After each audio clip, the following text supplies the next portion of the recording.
Hello viewers, welcome to my channel. Class 7th की हम NCERTs कर रहे थे और हमें इसमें एक बुक चल रही थी सोशल एंड पॉलिटिकल लाइफ की, जिसमें हम अपना चैप्टर नंबर 2 कर रहे थे। Role of government in health. सरकार का क्या रोल होता है हेल्थ में, स्वास्थ्य सेवाओं में। काफ़ी कुछ हमने इसमें पढ़ लिया था। ठीक है, हमने हेल्थ की एक डेफिनेशन देखी थी। हेल्थ की हमने एक डेफिनेशन यहाँ पर देखी थी। हमने दो कॉलम्स को जो है वो यहाँ पर कंपैरिजन किया था। एक तरफ पॉजिटिव बातें बताई गई थी, वहीं दूसरी तरफ हमने नेगेटिव बातें पढ़ी थी। इसके साथ ही साथ जो है वो हमने आगे एक स्टोरी पढ़ी थी, एक कॉस्ट ऑफ क्योर, यानी कि एक ही बीमारी थी, उसका इलाज की कॉस्ट जो है वो अलग अलग पड़ी। दोनों दोस्त थे, उनकी बात करी थी हमने इसमें। आगे हम इसी को रिलेट करेंगे अलग अलग जो हमारे पब्लिक और जो प्राइवेट हेल्थ केयर सर्विसेज हैं वहाँ, उससे हम इसे जोड़ते हैं उस स्टोरी को। उम्मीद है आपको वो स्टोरी याद होगी। ठीक है, तो उसमें अमन जो था वो एक थोड़ी लो फैमिली से आता था, जबकि रंजन जो था वो एक वेल टू डू फैमिली से आता था। रंजन ने अपना इलाज कराया था प्राइवेट हेल्थ केयर सर्विसेज के तहत, यानी कि प्राइवेट हॉस्पिटल में, और अमन ने अपना इलाज कराया था गवर्नमेंट हॉस्पिटल में। ठीक है, हम वहीं से इस स्टोरी को जो है वो उठाते हैं और डिफरेंस फाइंड आउट करने की कोशिश करते हैं कि पब्लिक और प्राइवेट हेल्थ केयर सर्विसेज क्या होती हैं। ठीक है, तो जो हमने स्टोरी अब देखी थी, हमने समझा था कि रफली डिवाइड करा गया है वेरियस हेल्थ केयर फैसिलिटीज़ को दो कैटेगरी में। एक कैटेगरी पब्लिक हेल्थ सर्विसेज की हो गई और दूसरी कैटेगरी प्राइवेट हेल्थ फैसिलिटीज़ की हो गई। चलिए देख लेते हैं पब्लिक हेल्थ सर्विसेज क्या होती हैं। पब्लिक हेल्थ सर्विसेज जो है वो एक चेन है हेल्थ सेंटर्स की और हॉस्पिटल्स की, जो कि सरकार के द्वारा रन होते हैं। जहाँ पर भी पब्लिक लिखा हुआ होगा, पब्लिक हेल्थ सर्विसेज लिखा होगा, तो इसका मतलब ये है कि वो सरकार के द्वारा चलाए जाते हैं। इनको लिंक कराया जाता है together so that they can cover, यानी कि इनको जो है वो लिंक भी करा जाता है। यानी शहरों में भी आता है इसका हिसाब किताब हेल्थ सेंटर्स का और हॉस्पिटल्स का, और इसको जो है वो हम अर्बन एरियाज में भी जो है वो कवर अप करते हैं। यानी इनको आपस में हम लिंक कर देते हैं ग्रामीण क्षेत्रों से और अर्बन एरियाज में से, और उनको प्रोवाइड करते हैं treatment of all kind of problem. यानी जो भी वो प्रॉब्लम है, यानी कि कॉमन इलनेस से लेकर जो स्पेशल सर्विसेज की जो ट्रीटमेंट है, हम वो भी प्रोवाइड करते हैं, चाहे वो रूरल एरियाज में हो, चाहे वो मतलब सरकार प्रोवाइड करती है रूरल एरियाज में और अर्बन एरियाज में। ठीक है, उसको लिंक कर रखा है। ये देखिए, बेसिकली जो प्राइवेट हेल्थ सर्विसेज होंगी वो आपकी जो होंगी वो ज़्यादा से ज़्यादा जो होंगी वो शहर में ही होंगी। ठीक है, आप बड़े बड़े हॉस्पिटल्स देखोगे तो वो शहर में ही अवेलेबल होंगे। तो अब जब ये शहरों में अवेलेबल होंगे तो फिर गांव में जो लोग रह रहे हैं उनके ट्रीटमेंट कैसे करा जाएगा। तो इसीलिए जो होती है सरकार जो होती है वो इसको लिंकअप करे हुए है। इसके गवर्नमेंट हॉस्पिटल्स जो होंगे वो शहर में भी अवेलेबल होंगे, यानी पब्लिक हेल्थ सर्विसेज जो वो शहर में भी प्रोवाइड कराएगी और जो रूरल एरियाज हैं उनमें भी प्रोवाइड कराएगी, और उनमें वो ट्रीटमेंट भी कराएगी जो कॉमन इलनेस से लेके हों, चाहे वो सेवरल स्पेशल सर्विसेज से भी जुड़े हुए हों, वहाँ पर वो हर तरीके का ट्रीटमेंट करवाती है सरकार। ठीक है, अच्छा, विलेज लेवल पर हेल्थ सेंटर्स जो होते हैं, यहाँ पर यूजुअली एक नर्स होती है और विलेज हेल्थ वर्कर्स होते हैं, क्योंकि गांवों में इतना ज़्यादा जो है वो कॉम्प्लिकेटेड नहीं है मैटर। ठीक है, क्योंकि कम इलाकों में भी वो आसानी से, मतलब एक गांव कितना बड़ा होता है, कोई ज़्यादा बड़ा तो नहीं होता ना। विलेज लेवल पे अगर हम हेल्थ सेंटर्स को देखेंगे तो वहाँ पर यूजुअली एक नर्स होती है और एक विलेज हेल्थ वर्कर्स होता है, जिसके पास मेडिकल के बारे में, जिसको इलाज के बारे में सफिशिएंट नॉलेज होती है कि वो ट्रीटमेंट कर सकता है। उनको ट्रेनिंग भी दी जाती है कॉमन इलनेस को ट्रीट करने के लिए, और वो सुपरविजन में काम करते हैं। जो प्राइमरी हेल्थ सेंटर्स के डॉक्टर्स होते हैं उनके सुपरविजन में ये काम कर जाते हैं। इनको प्रॉपर तरीके से ट्रेनिंग दी जाती है। ठीक है, कैसे इंजेक्शन लगाना है, कौन कौन सी किस बीमारी के लिए कैसे दवाई आपको देनी है, तो ये उसके सुपरविजन में काम करते हैं। इस तरह के सेंटर्स जो होते हैं वो कवर करते हैं विलेजेस को, रूरल एरियाज में, ग्रामीण क्षेत्रों में जो होते हैं वो कहते हैं ना सामुदायिक स्वास्थ्य सेवा जैसे कहते हैं, एक तरीके सामुदायिक हम कह देते हैं, कभी कम्युनिटी हेल्थ वाली मामला हो जाता है। और प्राथमिक हेल्थ केयर सेंटर्स होते हैं, प्राथमिक स्वास्थ्य केंद्र होते हैं जो आपके अर्बन, जहाँ पे अभी कोरोना का जब टाइम निकला था तो उसमें जब वैक्सीनेशन हुई थी तो इन सबको पीएचसीज को जो है वो प्राइमरी हेल्थ सेंटर्स को जो है वो अवेलेबल कराया गया था वैक्सीनेशन कराने के लिए। वैक्सीन वहाँ पर प्रोवाइड कराई गई थी। तो वैक्सीन आपने वहाँ पर सबने लगाई, कहीं पर सरकारी हॉस्पिटल्स में लगी होगी, कहीं पर प्राइमरी हेल्थ सेंटर्स में वैक्सीन लगी होगी, आपको बखूबी पता होगा, आपने लगवाई होगी। ठीक है, तो ये उसी की बात करी है। अच्छा, डिस्ट्रिक्ट लेवल पर जो होता है वो डिस्ट्रिक्ट हॉस्पिटल जो होता है वो सुपरवाइज करता है सारी हेल्थ सेंटर्स को। नहीं, शहरों में जो होते हैं वो डिस्ट्रिक्ट हॉस्पिटल्स होते हैं, यानी कि जिला अस्पताल जिसे हम कहते हैं, जहाँ पर आम आदमी जाता है अपना ट्रीटमेंट कराने के लिए, तो वो सुपरवाइज करता है सारे हेल्थ सेंटर्स को शहर में, डिस्ट्रिक्ट में। जैसे हर एक डिस्ट्रिक्ट में अपना खुद का एक जो है वो एक इनका डिस्ट्रिक्ट हॉस्पिटल होता है, चाहे बड़े शहर में हो, लखनऊ में है आपका, और जो है वो उसके आस जितने भी यूपी में होंगे और अवेलेबल जो भी होंगे डिस्ट्रिक्ट हॉस्पिटल, सब जगह अवेलेबल होता है district hospital. Large cities have many government hospitals such as one when Air Aman was taken and also specialized government hospital। बड़े शहरों की बात करिए, बड़े शहर में भी गवर्नमेंट हॉस्पिटल्स अवेलेबल होते हैं, जिसकी मैंने बात करी। जो बड़े शहर का मतलब जो भी डिस्ट्रिक्ट वगैरह हैं वहाँ पर हॉस्पिटल्स अवेलेबल होते हैं। ऐसे ही हॉस्पिटल्स होते हैं जहाँ पर अमन ने ट्रीटमेंट कराया था, जिसका इलाज सस्ते में हुआ था, उसको लिया गया था और उसको ले जाके उसका ट्रीटमेंट कराया गया था उन्हीं स्पेशलाइज्ड गवर्नमेंट हॉस्पिटल्स में। ठीक है। अच्छा, द हेल्थ सर्विसेज जो होती है उसको हम कहते हैं पब्लिक फॉर कई सारे रीजंस की वजह से। In order to fulfil its commitment of providing health care to all citizens, the government has established these hospitals and health services. यानी कि अपने कमिटमेंट को पूरा करने के लिए कि वो हेल्थ केयर सर्विसेज प्रोवाइड कराएगी सारे सिटीजन्स को, गवर्नमेंट ने जो है वो इन हॉस्पिटल्स को और हेल्थ सेंटर्स को जो है वो एस्टैब्लिश कराया है, ताकि वो अपना कमिटमेंट पूरा कर सके कि हम कमिटमेंट करते हैं कि हम आपको जो है वो हेल्थ केयर सर्विसेज प्रोवाइड कराएंगे। Also the resources needed to run these services are obtained from the money that we the public pay to the government as taxes.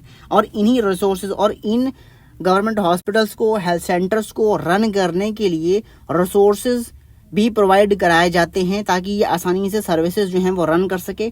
और इनको रिसोर्सेज में प्रोवाइड कराने के लिए क्या दिया जाता है, पे करा जाता है मनी, यानी मनी जो हम सरकार को एज अ टैक्स देते हैं उसी का इस्तेमाल होता है इन हॉस्पिटल्स को और हेल्थ सेंटर्स को एस्टैब्लिश करने में।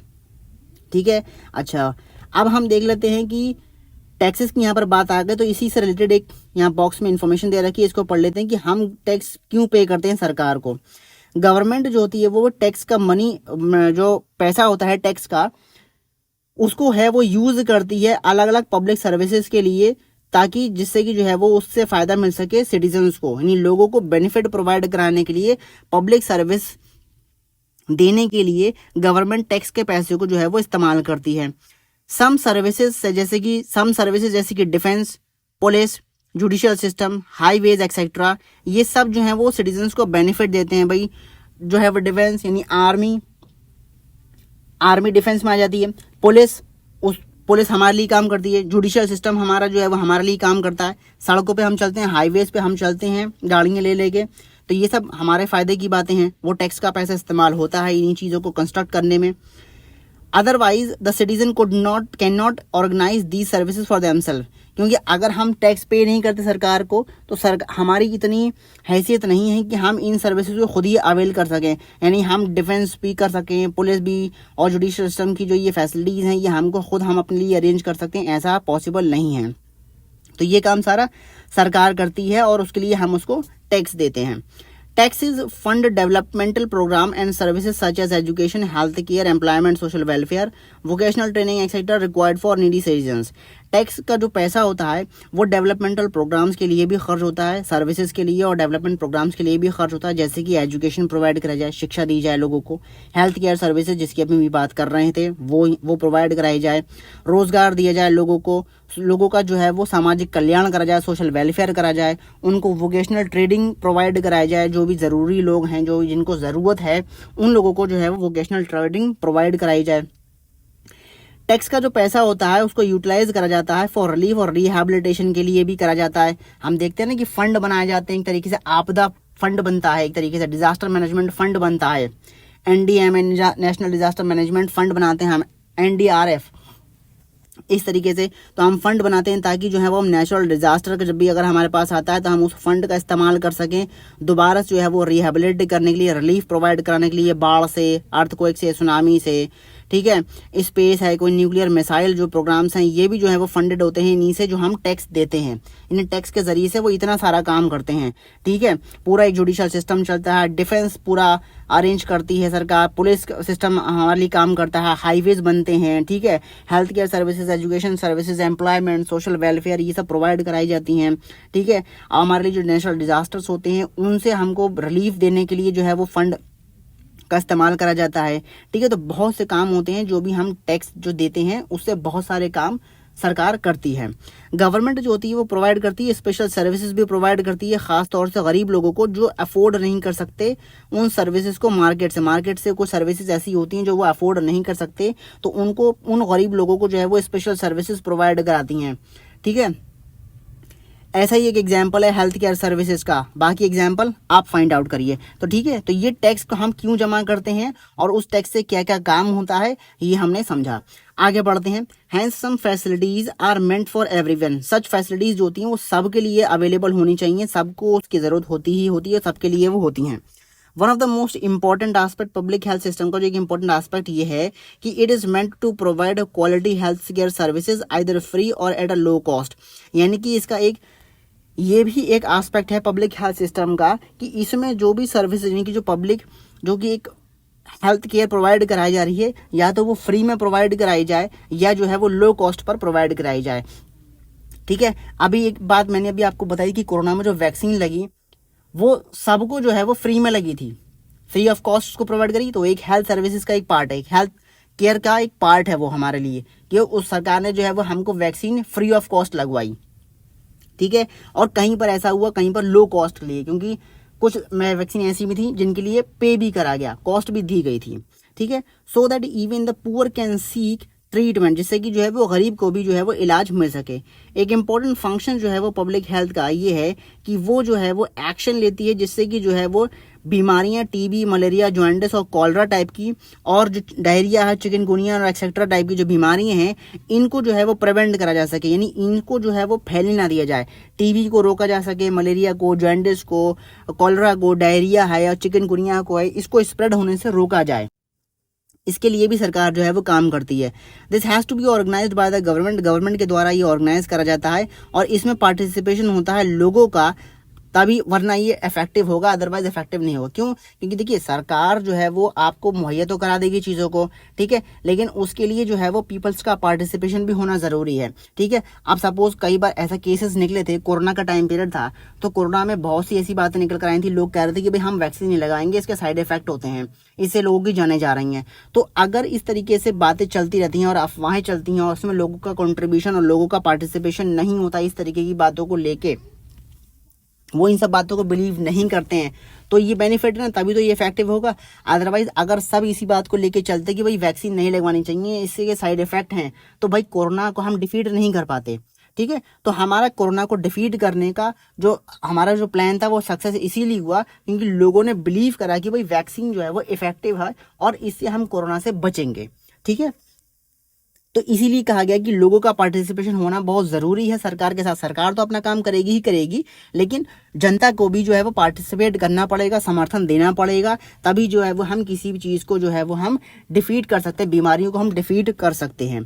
ठीक है, एग्जाम्पल के तौर पर यहाँ पर कह रहे हैं कि when taken up a campaign to see that mosquitoes do not breed in water coolers, rooftop etcetera, this has to be done for all houses in the area.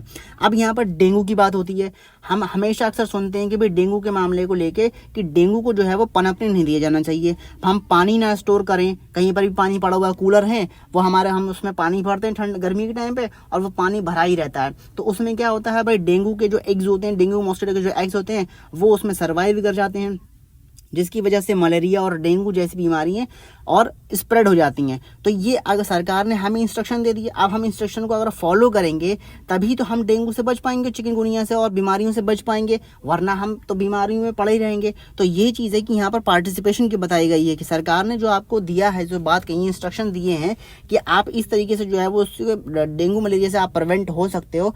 अगर आप नहीं करते ऐसा तो फिर आप भाई बीमार पड़ोगे, और बीमार पड़ोगे तो भाई खर्चा और जानवान का रिस्क बना रहेगा। ठीक है, अच्छा अब हमारे कॉन्स्टिट्यूशन के मुताबिक ये प्राइमरी ड्यूटी है सरकार की कि इंश्योर करे the welfare of the people and provide health care facilities to all. यानी सरकार की जिम्मेदारी बनती है कि वो इंश्योर करे कि लोगों का वेलफेयर हो रहा है कि नहीं हो रहा है, लोगों को हेल्थ केयर फैसिलिटीज प्रोवाइड हो रही है कि नहीं हो रही है, ये कॉन्स्टिट्यूशन हमारा कहता है। ये प्राइमरी ड्यूटी है गवर्नमेंट की। गवर्नमेंट की ड्यूटी कॉन्स्टिट्यूशन से पता चलती है सरकार हमारे लिए क्या करेगी। सरकार हमारे लिए ये करेगी कि हमको जो है वो proper health care facilities provide कराई जाए, लोगों का वेलफेयर उसको ध्यान में रखे और हमारे वेलफेयर के लिए वो काम करे। ठीक है। The government must safeguard the right to life of every person. Government की एक जिम्मेदारी है कॉन्स्टिट्यूशन के हिसाब से कि वो राइट टू लाइफ का जो हमारा एक फंडामेंटल राइट है वो उसको प्रोवाइड कराए। राइट टू लाइफ हमारा जो है वो आर्टिकल नंबर 21 से आता है, और राइट टू पर्सनल लिबर्टी, ये राइट टू लाइफ जो है ये हमारा आर्टिकल 21 से है, आर्टिकल 21 से है। तो ये हमारा राइट टू लाइफ है और हर एक पर्सन का राइट टू लाइफ है जिसको सरकार को प्रोवाइड कराना ही पड़ेगा सिटीजन्स को।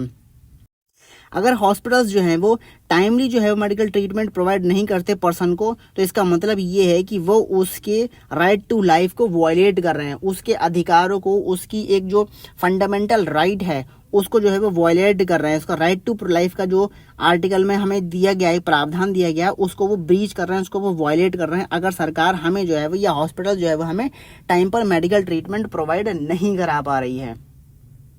ठीक है। The court also said that it was the duty of the government to provide the necessary health services including treatment in emergency situation. Court कहता है कि ये ड्यूटी है सरकार की, वो प्रोवाइड कराए नेसेसरी हेल्थ सर्विसेज को, जिसमें इस इमरजेंसी सिचुएशन के लिए भी ट्रीटमेंट प्रोवाइड कराया। सरकार की ये जिम्मेदारी बनती है। ठीक है। सरकार की जिम्मेदारी बनती है कि इमरजेंसी सिचुएशन में भी अगर ट्रीटमेंट की बात आती है तो वो वहाँ पर भी जो है वो हेल्थ सर्विसेज प्रोवाइड कराए।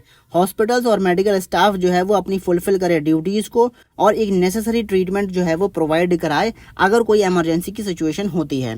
Therefore the court ask the state government to give him the money that he had spent on his treatment. अब यहाँ पर जो ये पार्ट लिखा हुआ है ना, Therefore, the court asked the state government to give him the money that he had spent on his treatment. यहाँ पे बीच में एक छोटी सी कहानी दे रखी थी।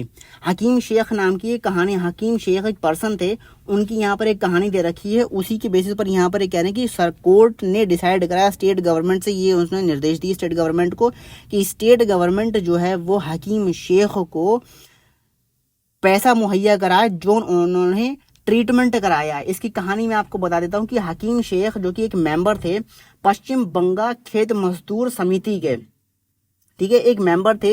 एक बार क्या हुआ 1992 में ये अचानक से चलती हुई ट्रेन से गिर गए और गिरने के बाद इनको जो गई कुछ हेड इंजरीज हो गई, कुछ सीवियर हेड इंजरीज हो गई, जिसके बाद इनको जो है भागम भाग में सरकारी हॉस्पिटल में एडमिट करने के लिए दौड़े भागे लोग। ठीक है। लेकिन सरकारी हॉस्पिटल में एक ने कह दिया कि भाई हमारे पास बेड अवेलेबल नहीं है, दूसरा सरकारी हॉस्पिटल ने ये कह दिया कि हमारे पास जो है वो सफिशिएंट डॉक्टर अवेलेबल नहीं है कि हम इनको ट्रीट कर सकें।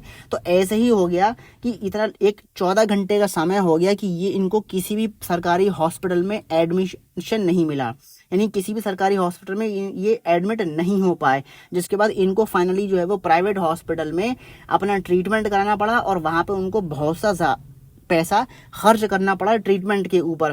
तभी ये गुस्से में आ गए हकीम शेख और उन्होंने कहा कि भाई इस तरह का रवैया कि मेरा राइट टू लाइफ आर्टिकल 21 मेरा ब्रीच कर दिया, मेरा वायलेट कर रहे हैं, मेरी जान जा सकती थी। भाई 14 घंटे से मैं एक सीवियर कंडीशन को फेस कर रहा था और ये सरकारी हॉस्पिटल्स का ये रवैया मेरे खिलाफ या किसी भी एक आम जनता के खिलाफ, तो इन्होंने जो था वो केस कर दिया और केस का नतीजा ये निकल कर आया कि कोर्ट ने कहा स्टेट गवर्नमेंट को कि इन्होंने जो भी पैसा खर्च करा है अपने ट्रीटमेंट पर प्राइवेट हॉस्पिटल में वो पैसा इनको सरकार मुहैया कराए, क्योंकि ये सरकारी हॉस्पिटल्स की जिम्मेदारी थी और सरकार की जिम्मेदारी थी कि वो जो है वो इनको प्रॉपर ट्रीटमेंट दे। यानी यहाँ पर उनके राइट टू लाइफ की बात आई थी, इसलिए जो है वो कोर्ट ने स्टेट गवर्नमेंट को ये निर्देश दिए कि वो उनको पैसा दे, जो भी उन्होंने प्राइवेट हॉस्पिटल में अपना इलाज कराया, जितना भी पैसा खर्च किया है वो उनको पैसा प्रोवाइड कराए। तो ये एक कहानी थी बीच में जो यहाँ पर इस बुक में नहीं, क्योंकि ये रेशनलाइज्ड बुक है, कुछ इसमें से टॉपिक्स जो हैं वो एक्सक्लूड कर दिए गए हैं, लेकिन यहाँ पर जो पॉइंट आया था उसकी मैंने स्टोरी आपको यहाँ पर बता दी। अब जल्दी से जल्दी जो है वो हम देख लेते हैं भाई प्राइवेट हेल्थ फैसिलिटीज़ के बारे में भी हम नज़र फैला लेते हैं इस पर भी। ठीक है, अब जैसे कि यहाँ पर आप एक इमेज और देख लीजिए, यहाँ पर दे रखा है doctors in the rural health care centres में जो है वो मेडिसिन दे रहे हैं पेशेंट को। और ऐसे ही यहाँ पर जो है वो एक वुमेन यहाँ पर दिखाई गई है जो अपने बच्चे के साथ है गवर्नमेंट हॉस्पिटल में। यूनिसेफ के मुताबिक कह रहे हैं कि मोर देन अ मिलियन यानी करीब 10 लाख से ज़्यादा बच्चे जो है वो हर साल मर जाते हैं प्रिवेंटेबल इन्फेक्शन की वजह से। यानी जो इन्फेक्शन प्रिवेंट हो सकता है उसका टाइमली जो है वो प्रॉपर ट्रीटमेंट ना मिलने की वजह से कम जो है वो 10 लाख से ज़्यादा लोग जो है वो 10 लाख से ज़्यादा बच्चे जो हैं वो मर जाते हैं। ये एक रिपोर्ट है यूनिसेफ की बताई हुई। ठीक है, अब देख लेते हैं भाई प्राइवेट हेल्थ फैसिलिटीज़ का क्या हिसाब किताब है। There is a wide range of private health facilities की बहुत ही ज़्यादा रेंज है। हर जगह प्राइवेट हॉस्पिटल की भरमार है। शहरों में तो तादाद ही शहरों में तो आप गिन ही नहीं सकते भाई, इतने प्राइवेट हॉस्पिटल खुल गए हैं हमारी कंट्रीज़ में। लार्ज नंबर ऑफ डॉक्टर्स जो हैं वो अपने खुद के जो है वो प्राइवेट क्लिनिक्स जो हैं वो रन करते हैं। रूरल एरियाज़ में one finds registered medical practitioner, और ग्रामीण क्षेत्रों में जो होता है वो एक आरएमपी होता है, रजिस्टर्ड मेडिकल प्रैक्टिशनर होता है जो रजिस्ट्रेशन प्रॉपर तरीके मतलब जो मेडिकल प्रैक्टिस करता है, जो डॉक्टर होता है वो रजिस्टर्ड होता है, उसको एक नंबर दिया हुआ होता है। अर्बन एरियाज में have large number of doctors, शहरों में जो होते हैं वो संख्या ज़्यादा होती है। कई सारे जो होते हैं इसमें स्पेशलाइज सर्विसेज जो है वो प्रोवाइड करते हैं शहरों में। हॉस्पिटल्स होते हैं और नर्सिंग होम्स भी होते हैं जो प्राइवेटली ओन्ड होते हैं। कई सारी लेबोरेटरीज होती हैं जो टेस्ट करती हैं और अपनी स्पेशल सर्विसेज भी फैसिलिटीज़ भी प्रोवाइड करती हैं जैसे कि एक्सरे, अल्ट्रासाउंड एक्सेट्रा। और ये सारी की सारी there are also shops from where we buy medicine, और ऐसे कुछ प्राइवेट शॉप फार्मेसीज भी होती हैं जहाँ से जो है वो हम मेडिसिन परचेज करते हैं। ठीक है, ये प्राइवेट हेल्थ की बात कर रहे हैं यहाँ पर। अच्छा, जैसा कि यहाँ पर नाम सजेस्ट कर रहा है कि ये प्राइवेट हेल्थ फैसिलिटीज़ हैं, तो ये जो हैं वो कंट्रोल नहीं होती हैं सरकार के द्वारा, ये प्राइवेटली ओन्ड होती हैं। ठीक है, प्राइवेट हेल्थ सर्विसेज में जो फैसिलिटीज़ होती हैं उसके लिए जो है वो लोगों को पैसा देना पड़ता है हर उस सर्विसेज के लिए जो वो यूज़ कर रहे हैं। आप किसी प्राइवेट हॉस्पिटल में जाकर ट्रीटमेंट कराइए, आप एक प्राइवेट रूम लेते हैं, इवन आप जनरल वार्ड से हटकर जो है वो प्राइवेट रूम लेते हैं प्राइवेट किसी हॉस्पिटल में, तो वहाँ पर जो है वो आपको पूरे रूम के चार्जेस देने पड़ते हैं। उसमें आपके लिए जो भी फैसिलिटीज़ होंगी भाई, डिलक्स रूम होते हैं, ठीक है, सुपर डिलक्स होते हैं, लग्जरी रूम आपको चाहिए, ये रेट लिस्ट बना देते हैं। पूरी प्राइवेट हॉस्पिटल में जो होती है वो बाकायदा रूम की कैटेगरीज होती हैं कि भाई आपको डिलक्स रूम चाहिए, सुपर डिलक्स रूम चाहिए, नॉर्मल रूम चाहिए, तो वो एक लिस्ट बना लेते हैं पूरी की पूरी। तो प्राइवेट हॉस्पिटल में आपको सर्विस तो मिलेगी लेकिन उस सर्विसेज के लिए आपको जो है वो एक्स्ट्रा चार्ज करेंगे वो। ठीक है, तो ये प्राइवेट हॉस्पिटल इस तरीके से काम करते हैं। आज की टाइम में जो प्रेजेंस है प्राइवेट फैसिलिटीज़ का वो हम हर तरफ दे सकते हैं। सबसे पहले आदमी दौड़ता कहाँ पर है भाई, प्राइवेट हॉस्पिटल में सबसे पहले दौड़ता है इंसान। In fact, now there are large companies that run hospitals and some are engaged in manufacturing and selling medicines. In fact, आज के टाइम में क्या है कि बड़ी बड़ी जो कंपनीज हैं वो हॉस्पिटल्स भी रन करे हुए हैं, कुछ जो है वो मैन्युफैक्चरिंग में और सेलिंग मेडिसिन को बेचने में और मैन्युफैक्चरिंग करने में इंगेज हैं। बड़े बड़े हॉस्पिटल्स हैं, इनके अपने अपने खुद के जो है वो मैन्युफैक्चरिंग की लैबोरेटरीज हैं जहाँ पे दवाइयाँ बनाते हैं और दवाइयों को बेचते भी हैं। ठीक है, मेडिकल शॉप्स जो हैं are found in every corner of the country. हर कंट्री में आपको मेडिकल शॉप दिख जाएगी, आपके गली मोहल्ले में आपको कोई ना कोई एक मेडिकल शॉप ज़रूर दिख जाएगी आपको। ठीक है, ये आपको एक पोस्ट ऑपरेटिव रूम दिख रहा है दिल्ली के एक प्राइवेट हॉस्पिटल का। आप देख रहे हैं यहाँ पे किस तरीके का बेड है। सरकारी हॉस्पिटल में ऐसे बेड नहीं मिलेंगे आपको, प्राइवेट हॉस्पिटल में ऐसे बेड हैं। ऊपर की आप सीलिंग देख रहे हैं, कितनी बेहतरीन तरीके से लाइटिंग वाइटिंग है, यहाँ पे सारी फैसिलिटीज़ अवेलेबल हैं। सरकारी हॉस्पिटल में क्या होता है, सरकारी हॉस्पिटल में कितनी लाइटिंग होती है आपको बखूबी पता होगा। ठीक है, हेल्थ केयर एंड इक्वालिटी की अब हम बात कर लेते हैं। क्यों? क्योंकि अब हेल्थ केयर की हमने जानकारी ले ली और इक्वालिटी को लेके हम स्टोरी को समझ लेते हैं भाई इक्वालिटी कैसी है। एक फैमिली सरकारी हॉस्पिटल में इलाज कराती है, एक प्राइवेट में कराती है, तो वहाँ पर इक्वालिटी, दवाई बीमारी एक ही थी लेकिन उसका ट्रीटमेंट अलग अलग करा, तो ये इक्वालिटी नहीं आई यहाँ पर निकल के। तो कहने क्या है, is adequate health care available to all, क्या सबको जो है वो एक एडिक्वेट एक सफिशिएंट हेल्थ केयर अवेलेबल हो रहा है, क्या सबको जो है वो एक ही तरीके का ट्रीटमेंट मिल रहा है कि नहीं मिल रहा है, इसकी बात हम यहाँ पे करेंगे, इसकी बात हम यहाँ पर करते हैं। In India we face a situation where private services are increasing but public services not. हम ऐसी सिचुएशन फेस करते हैं जहाँ पर प्राइवेट सर्विस की तरफ हम ज़्यादा फोकस करते हैं, पब्लिक सर्विसेज की तरफ हम फोकस नहीं करते हैं। What is then available to the people, mainly private services. ऐसा क्या खास अवेलेबल है प्राइवेट सर्विसेज में? These are concentrated in urban areas में, ये मेनली जो था वो अर्बन एरियाज में ज़्यादा कंसंट्रेटेड है। प्राइवेट हॉस्पिटल्स आपने बखूबी ये देखें, हर शहर में, बड़े बड़े जो शहर हैं वहाँ पे प्राइवेट हॉस्पिटल्स और प्राइवेट सर्विसेज आसानी से अवेलेबल होती हैं, और अर्बन एरियाज में ही ज़्यादातर हैं ये। The cost of these services is rather high, इनकी कॉस्ट भी अच्छी खासी होती है। प्राइवेट, अभी बात करी कि प्राइवेट हॉस्पिटल में हर एक सर्विसेज आपको दी जाएगी, लेकिन उसके लिए आपको कॉस्ट, आपसे उसकी कॉस्ट चार्ज करी जाएगी। मेडिसिन आर एक्सपेंसिव, दवाइयाँ महंगी होती हैं। कई लोग जो है वो अफोर्ड नहीं कर सकते हैं और उनको बोरो करना पड़ता है दवाइयों को खरीदने के लिए, जो है वो उनको, और हैव टू बोरो मनी, और उनको पैसा लेना पड़ता है, पैसा बोरो करना पड़ता है दूसरे से, भाई कर्जा लेना पड़ता है, या पैसा दे दो हमें इलाज कराना है अपने घर वालों का। तो इस तरीके की बात है। जहाँ पर illness, there is an illness in the family, में कोई बीमार होता है तो उसको पैसा बोरो करना पड़ता है। ठीक है। कुछ प्राइवेट सर्विसेज जो होती हैं वो एनकरेज करती हैं incorrect practices to earn more.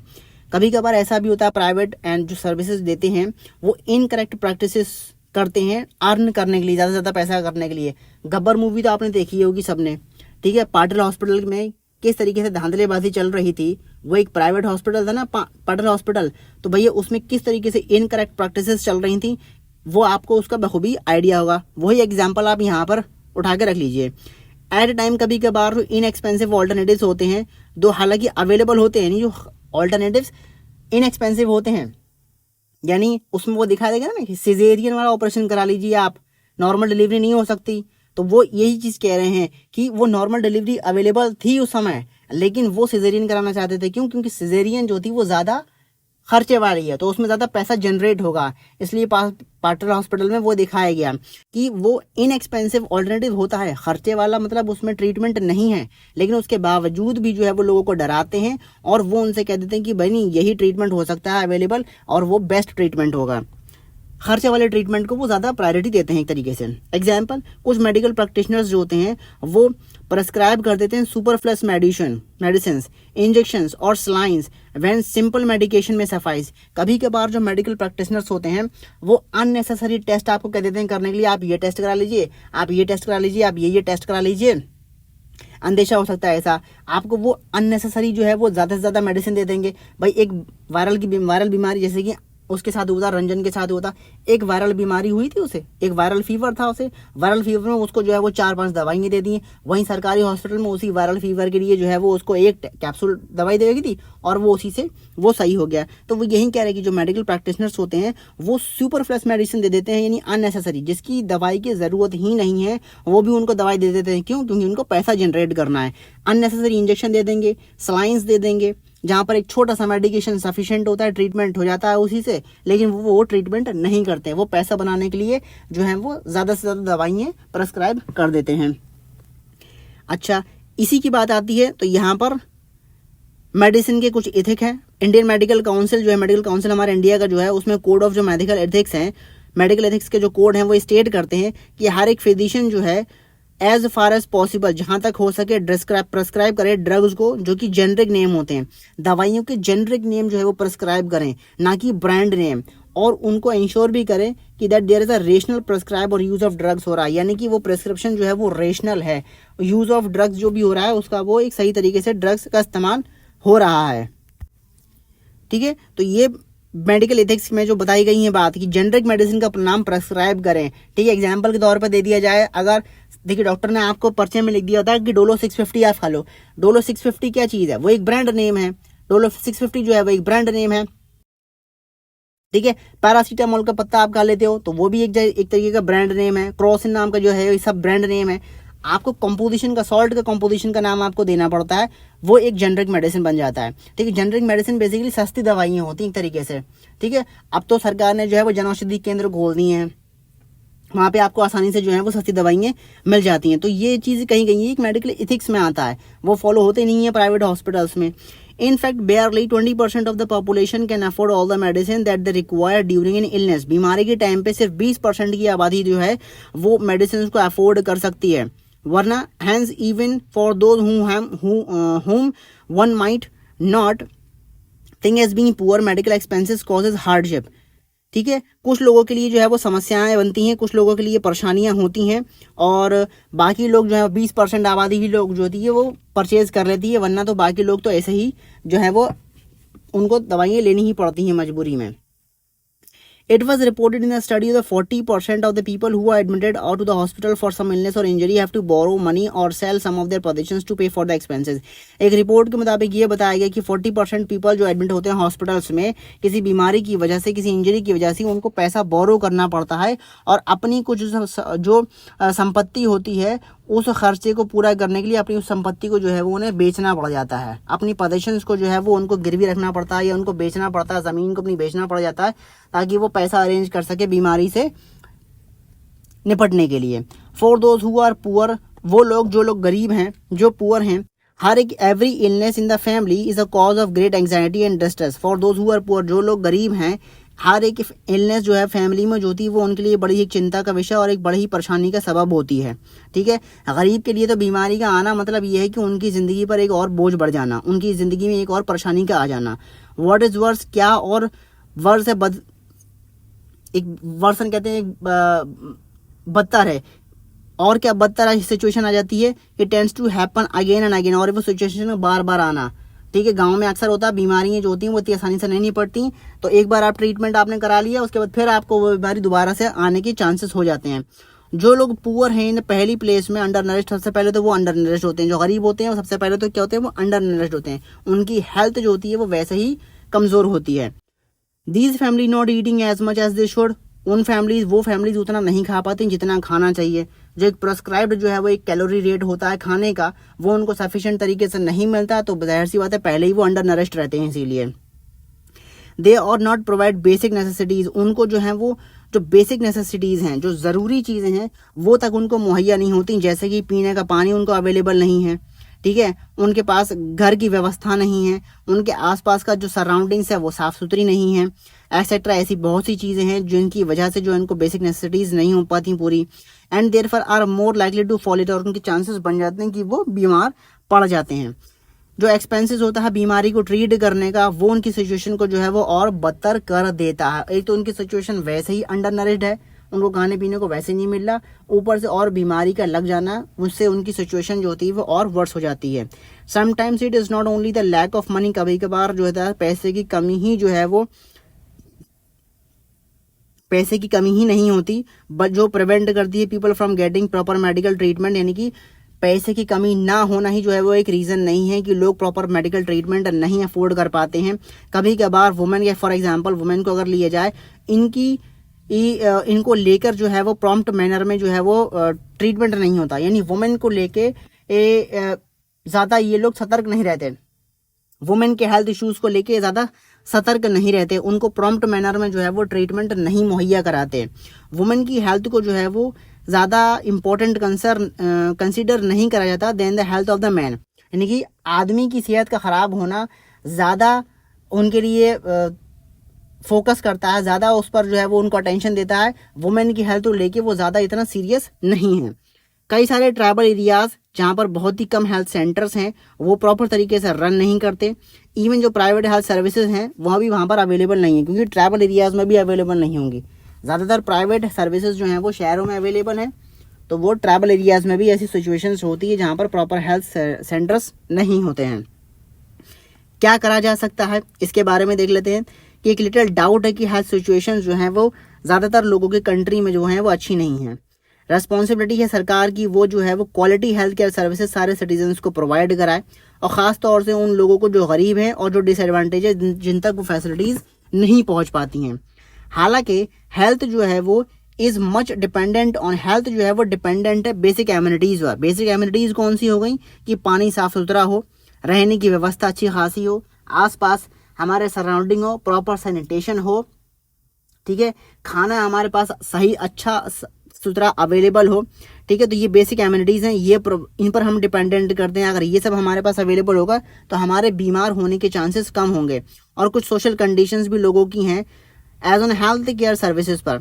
Hence ये इंपॉर्टेंट हो जाता है कि काम दोनों तरफ करा जाए, कि बेसिक एमिनिटीज़ भी प्रोवाइड कराई जाए और सोशल कंडीशंस को भी जो है वो इम्प्रूव करा जा सके, जिससे कि जो है वो हेल्थ सिचुएशन भी इम्प्रूव हो लोगों की. और ये कैसे हो सकता है, इसके 2 एग्जाम्पल्स आगे दे रखे हैं, उन 2 एग्जाम्पल्स को हम देख लेते हैं जल्दी. कि एक केरला का एक्सपीरियंस दे रखा है और एक कोस्टल रिकन की अप्रोच दे रखी है कि किस तरीके से यहाँ पर हेल्थ फैसिलिटीज़ को इम्प्रूव करा गया। 1996 में केरला की गवर्नमेंट ने कुछ मेजर चेंजेस करे स्टेट में। उसने अपने बजट का 40% जो है वो पंचायत को दे दिया और प्लान करा और प्रोवाइड करा कि वो रिक्वायरमेंट मतलब दे कुड प्लान, एंड जिससे कि जो है वो पंचायत जो है वो अपनी ज़रूरियात के बारे में जो है वो बता सके, उसके लिए प्रॉपर तरीके से वो प्लानिंग कर सके कि उनकी क्या ज़रूरत है और किस तरीके से वो किस तरीके से उनकी क्या ज़रूरत है उनको वो पूरा कर सकें। This made it possible for the village to make sure that proper planning was done for further food, women development and education। तो उन्होंने वहाँ पर क्या करा, उन्होंने ये उस तरीके से मतलब जब सरकार ने उनको 40% बजट उनके लिए अलॉट कर दिया तो उन्होंने ये प्लान करा कि प्रॉपर तरीके का हम खाने पीने के ऊपर ध्यान दें, पानी की समस्या को हम हल करें, साफ़ सुथरा पानी हम अवेलेबल कराएं, खाने पीने की जो खाने का मसला है उसको हम हल करें, वुमेन्स को हम लेके डेवलप हों थोड़ा सा, और एजुकेशन को लेके हम ज़्यादा से ज़्यादा डेवलप हों, क्योंकि एजुकेशन अगर हमें मिलेगी तो लोग सतर्क रहेंगे और बीमारी से प्रॉपर तरीके से, जब उनके पास नॉलेज होगी ना, एजुकेशन होगी, पढ़े लिखे होंगे, तभी जो है वो बेटर डिसीजन ले सकते हैं अपनी हेल्थ को लेके, अपनी लाइफ को लेके। तो ये जब सरकार ने फैसला लिया पंचायत को 40% हम बजट देंगे, तो इससे थोड़ा सा उनको फायदा हुआ। इसका मतलब ये था कि वाटर सप्लाई जो है वो स्कीम की वो चेक करी जाएगी, इसमें पानी की समस्या जो भी है, पानी सही से सप्लाई हो रहा है कि नहीं हो रहा है, स्कूल की वर्किंग कैसी हो रही है, आंगनवाड़ी को इंश्योर करा जाएगा कि वहाँ पे जो भी स्पेसिफिक प्रॉब्लम्स है विलेज की उनको भी जो है वो देखा जाए, जो भी समस्या है छोटी बड़ी उसके ऊपर पूरे तरीके से फोकस रखे। हेल्थ सेंटर्स को जो है वो इम्प्रूव करा जाएगा और इन्हीं वजह से जो है वो इम्प्रूव करके सिचुएशन को जो है वो सब चीज़ों पर ध्यान रख के, सब चीज़ों के ऊपर पूरे तरीके से प्रॉपर तरीके से प्लानिंग करके उसको ऑर्गेनाइज करके जो है वो सिचुएशंस को जो है वो इम्प्रूव करा जाएगा। डेस्पाइट दीज एफर्ट, यानी इतना सब कुछ करा सरकार ने, इसमें सक्सेसफुल भी हुए। हालांकि कुछ प्रॉब्लम्स थी जो जिनकी समस्या बनी रही, जैसे कि दवाइयों की शॉर्टेज होना, हॉस्पिटल्स का इनसफिशिएंट होना, हॉस्पिटल्स में बेड सफिशिएंट नहीं है, एनफ डॉक्टर्स नहीं है, और इन सब चीज़ों को भी जो है वो धीरे धीरे एड्रेस करने की यहाँ पर बात कही गई है। तो ये केरला का एक एक्सपीरियंस था जो हमें देखने को यहाँ पर मिलता है। अब देख लेते हैं कोस्टा रिकन अप्रोच को। कोस्टा रिकन ने क्या करा, Costa Rican is considered to be the one of the healthiest countries. Costa Rican जो है वो सेंट्रल अमेरिका का सबसे हेल्दीएस्ट कंट्रीज है कोस्टा रिका। मेन रीजन तो ये है कि this can be found in Costa Rican constitution. Main reason जो था वो कोस्टा रिकन के कॉन्स्टिट्यूशन में ही देखने को मिलता है। ठीक है, कई साल पहले कोस्टा रिकन ने जो है वो एक इम्पोर्टेंट डिसीजन लिया और डिसाइड करा कि वो आर्मी नहीं रखेगी। इससे क्या हुआ, कोस्टा रिकन गवर्नमेंट ने जो है वो सारा जो आर्मी के ऊपर जो खर्चा होता था उस मनी को जो है वो उसने यूज करा हेल्थ पर और एजुकेशन पर और दूसरी बेसिक नीड्स पे लोगों की। कोस्टा रिकन की गवर्नमेंट बिलीव करती थी कि country has to be healthy, country को जो है वो स्वस्थ होना चाहिए उसके डेवलपमेंट के लिए, और उसको ज़्यादातर अटेंशन देनी चाहिए हेल्थ पर, लोगों की स्वास्थ्य सेवाओं के ऊपर उसे ज़्यादा फोकस करना चाहिए। कोस्टा रिकन गवर्नमेंट ने प्रोवाइड करी बेसिक सर्विसेज और जो भी एमिनिटीज थी टू ऑल कोस्टा रिकन्स को, वहाँ के रहने वाले बाशिंदों को, सबको जो है वो उसने बेसिक सर्विसेज और एमिनिटीज जो है वो प्रोवाइड कराई कोस्टा रिकन गवर्नमेंट ने। फॉर एग्जांपल उसने प्रोवाइड कराया सेफ ड्रिंकिंग वाटर, साफ सुथरा पानी पीने के लिए, सैनिटेशन की व्यवस्था कराई उसने, न्यूट्रिशन और हाउसिंग के ऊपर उसने काम किया। Health education is also considered very important and knowledge about health is an essential part of education at all levels. Health education के ऊपर उसने जो है वो उसके ऊपर उसने ज़्यादा तवज्जो दी और उसने कहा कि नॉलेज जो है वो हेल्थ के बारे में वो एक एसेंशियल रोल प्ले करती है। उसने ये कहा कि भाई हेल्थ के बारे में एजुकेशन लोगों को होना चाहिए, उसके बारे में उसे नॉलेज होनी चाहिए, और वो एक एजुकेशन का ही एक पार्ट यहाँ पर उसने डिक्लेयर करा। ठीक है, चैप्टर हमारा ये हो गया यहाँ पर ख़त्म। एक्सरसाइजेस दे रखी हैं, इन्हें आप करेंगे तो बेहतर होगा, अंडरस्टैंडिंग आपकी और से मजबूत हो जाएगी। ठीक है, कि कुछ ग्लॉसरीज दे रखी हैं जिसके बारे में हमने डिस्कस करा कि पब्लिक क्या होता है, ये सरकार के द्वारा चलाई हुई होती हैं। सरकार के द्वारा कोई भी एक एक्टिविटी सर्विसेज जो कि सारे लोगों के लिए होती है, कंट्री के जो कि मेनली ऑर्गेनाइज होती है, गवर्नमेंट इसे ऑर्गेनाइज करती है। इसमें इंक्लूड होते हैं schools, hospitals, telephone services. People demand कर सकते हैं इन सर्विसेज को और क्वेश्चंस भी रेज कर सकते हैं कि अगर ये फंक्शनिंग नहीं हो रही हैं तो। ठीक है, प्राइवेट की बात करें तो एक एक्टिविटी होती है, सर्विसेज होती है जो किसी इंडिविजुअल के द्वारा या कंपनी के द्वारा अपने फायदे के लिए जो है वो रन करी जाती है। मेडिकल टूरिस्ट क्या होते हैं, ये हमने पढ़ा था कि ये वो रेफर्स करते हैं उन फॉरेनर्स को जो कंट्री में आते हैं स्पेसिफिकली अपने मेडिकल ट्रीटमेंट कराने के लिए हॉस्पिटल्स में, जो उनको वर्ल्ड क्लास फैसिलिटीज प्रोवाइड कराते हैं सस्ते दामों पर, क्योंकि वो अपने कंट्रीज में अगर उसका इलाज कराएंगे तो वो एक्सपेंसिव होगा, इसलिए वो इंडिया में आके इलाज कराते हैं क्योंकि इंडिया में इलाज वो सस्ता हो जाता है। ठीक है। कम्युनिकेबल डिजीजेस क्या चीज़ हैं? कम्युनिकेबल डिजीजेस वो होती हैं जो एक पर्सन से दूसरे पर्सन को बीमारियां लगती हैं, जैसे कि पानी के जरिए से, हवा के जरिए से और एयर के जरिए से। जैसे कि कम्युनिकेबल डिजीज में आपकी कोरोना ले सकते हैं कि वो संक्रमण, इसलिए आपको कहा गया है कि आप मास्क लगाइए, वो एक कम्युनिकेबल डिजीज है जो हवा के थ्रू जो है वो वायरस आपके अंदर एंटर करता है। ठीक है, वो कम्युनिकेबल डिजीज का एग्जाम्पल हो गया। ओपीडी क्या चीज़ है? ओपीडी की ये एक शॉर्ट फॉर्म है जिसका मतलब होता है आउट पेशेंट डिपार्टमेंट, यानी कि जो हमने देखा था कि अमन ने अपना जब इलाज कराया था सरकारी हॉस्पिटल में तो उसको ओपीडी काउंटर के बाहर जो है वो कई लंबी कतार देखने को मिली थी। तो वो ओपीडी होता है जहाँ पर जो है वो पर्ची कटती है, 1 रुपए की पर्ची कटती है ओपीडी पर। सस्ती दवाइयों के लिए सस्ता इलाज का मतलब यही होता है कि वहाँ पर आपको 1 रुपए का 2 रुपए का पर्चा बनवाना पड़ता है। This is where people are first board in and treated in hospital without being admit to any special ward में। उनको एडमिट करने से पहले उनको पूरा उनका मुआयना कराता है, उनका चेकअप करा जाता है, उनको प्रेस्क्रिप्शन दी जाती है दवाई का, सस्ती दवाइयाँ खासतौर पर जेनरिक मेडिसिन उनको अवेलेबल कराई जाती हैं और सस्ती दवाइयों उनका पर्चा बनता है। एथिक्स क्या होते हैं? एथिक्स के बारे में हमने बताया था कि एक मॉरल प्रिंसिपल्स होते हैं जो इन्फ्लुएंस करते हैं पर्सन्स के बिहेवियर को। हमने देखा था कि मॉरल एथिक्स में आता है कि डॉक्टर्स जो है वो प्रेस्क्राइब करें लोगों को, उसको पेशेंट्स को जेनरिक नेम्स प्रोवाइड कराएं ड्रग्स के। ठीक है, तो वो एक मेडिकल एथिक्स में नाम आता है, यानी कि एक तरीके के सिद्धांत जो एक मेडिकल सिद्धांत होते हैं जिससे कि जो है वो एक पर्सन का बिहेवियर इन्फ्लुएंस करता है। जेनरिक नेम क्या होता है? एक केमिकल नेम होता है ड्रग्स का। They help in identifying the ingredients, इससे इंग्रेडिएंट्स का पता चल जाता है। They are globally recognised, for example acetyl salicylic acid is the generic name of the aspirin, यानी कि जो है वो एस्पिरिन का एक जेनरिक नेम है ये एसिटाइल सैलिसिलिक एसिड, ये जेनरिक नेम है एस्पिरिन का। तो डॉक्टर इस चीज को प्रेस्क्राइब करे, ना कि एस्पिरिन लिख के दे दे। ठीक है, तो ये इसकी कुछ इंपॉर्टेंट ग्लॉसरीज थी। चैप्टर हमारे यहाँ पर बिल्कुल ही एंड हो चुका है। वीडियो थोड़ा लेंथी हो गया अराउंड, मैं समझता हूँ शायद 40 मिनट का वीडियो बन गया, लेकिन कोई बात नहीं, चैप्टर खत्म करना था, ज्यादा पार्ट्स में भी चैप्टर का आना अच्छी बात नहीं लगती, तो इसीलिए इस चैप्टर को थोड़ा सा यहाँ पे थोड़ा लेंथी हो गया, और क्योंकि चैप्टर को यहाँ पर एंड करना था। जल्दी से मिलेंगे हम अपने चैप्टर नंबर 3 के साथ। उसमें भी हम बहुत कुछ इंटरेस्टिंग पढ़ने वाले हैं। तो इस वीडियो को हम यहीं एंड करते हैं। Thank you and have a nice day.